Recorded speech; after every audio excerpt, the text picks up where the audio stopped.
நாமக்கல் அடுத்த கொசவம்பட்டியை சேர்ந்த சந்திரன் வத்சலா தம்பதிக்கு மணிகண்டன் என்ற மகனும் 2 மகள்களும் இருந்தனர். மூத்த மகள் மோனிஷா கல்லூரியில் 1ஆம் ஆண்டும், இளைய மகள் அரசு பள்ளியில் 12ஆம் வகுப்பும் படித்து வந்தார். ஊரடங்கு அமலுக்கு வந்த கடந்த 24ஆம் தேதி அன்று மோனிஷா வீட்டில் தனியாக இருந்தபோது கை அறுக்கப்பட்ட நிலையில் இரத்த வெள்ளத்தில் சடலமாக கிடந்ததாக அவரது தங்கை, உறவினர்கள் மற்றும் தாயிடம் தெரிவித்துள்ளார். உடனடியாக அக்கம்பக்கத்தினர் உதவியோடு மோனிஷாவை நாமக்கல் தலைமை அரசு மருத்துவமனைக்கு கொண்டு சென்றனர். அங்கு அவரை பரிசோதித்த மருத்துவர்கள் மோனிஷா ஏற்கனவே இறந்து விட்டதாக கூறியுள்ளனர்.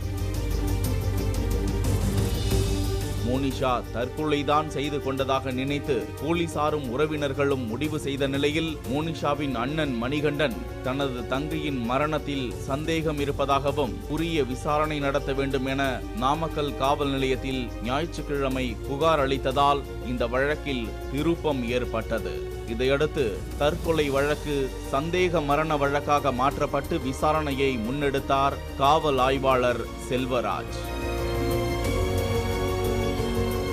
மோனிஷாவின் குடும்பத்தாரிடம் விசாரணை நடத்திய போது சம்பவத்தன்று அதே பகுதியை சேர்ந்த கல்லூரி மாணவன் ராகுல் என்பவன் தனது வீட்டின் மாடி பகுதியிலிருந்து இறங்கி ஓடியதாக மோனிஷாவின் தாய் வத்சலா தெரிவித்தார். இதையடுத்து ராகுலை பிடித்து சிறப்பான கவனிப்புடன் விசாரணை நடத்திய போது மோனிஷா மரணத்தின் மர்மம் விலகியது. ராகுல் கொடுத்த தகவலின் பேரில் மோனிஷாவின் தங்கையையும் பிடித்து விசாரித்த போது பல திடுக்கிடும் தகவல்கள் வெளிச்சத்திற்கு வந்தது.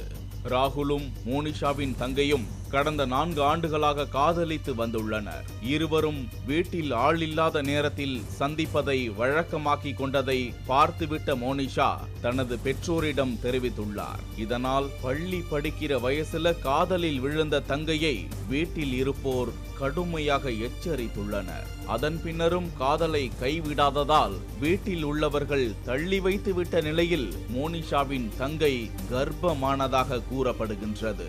இதனை குடும்பத்தினரிடம் மோனிஷா காட்டி கொடுத்து விட்டதால் அவர் மீது கடுமையான ஆத்திரத்தில் இருந்த தங்கை சம்பவத்தன்று வீட்டில் மோனிஷா அயர்ந்து தூங்குவதை பார்த்து பழி தீர்த்து கொள்ள திட்டமிட்டு காதலன் ராகுலை வரவழைத்துள்ளார்.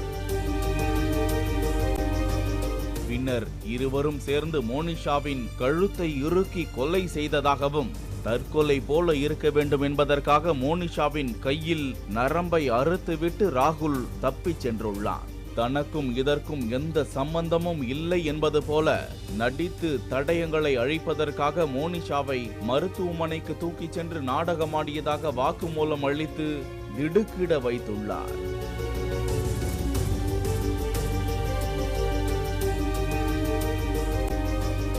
இதையடுத்து கர்ப்பிணியான பள்ளி மாணவி மற்றும் கல்லூரி காதலன் ராகுல் ஆகிய இருவர் மீதும் கொலை வழக்கு பதிவு செய்து போலீசார் கைது செய்தனர். படிக்கின்ற வயதில் காதல் மோகத்தால் கர்ப்பிணியாகி தீராத கோபத்தால் கொலைகாரியாகி காதலனுடன் சிறை கம்பி எண்ணும் நிலைக்கு தள்ளப்பட்டுள்ளார் இந்த 12ஆம் வகுப்பு மாணவி. 10 பருவத்தில் படிப்பை மறந்து கவனத்தை சிதறவிட்டால் வாழ்க்கை பாழாகிவிடும் என்பதற்கு சான்றாக நிகழ்ந்திருக்கின்றது இந்த சோக சம்பவம். பாலிமர் செய்திகளுக்காக நாமக்கல் செய்தியாளர் முகேஷ் மற்றும் வேல்ராஜ்.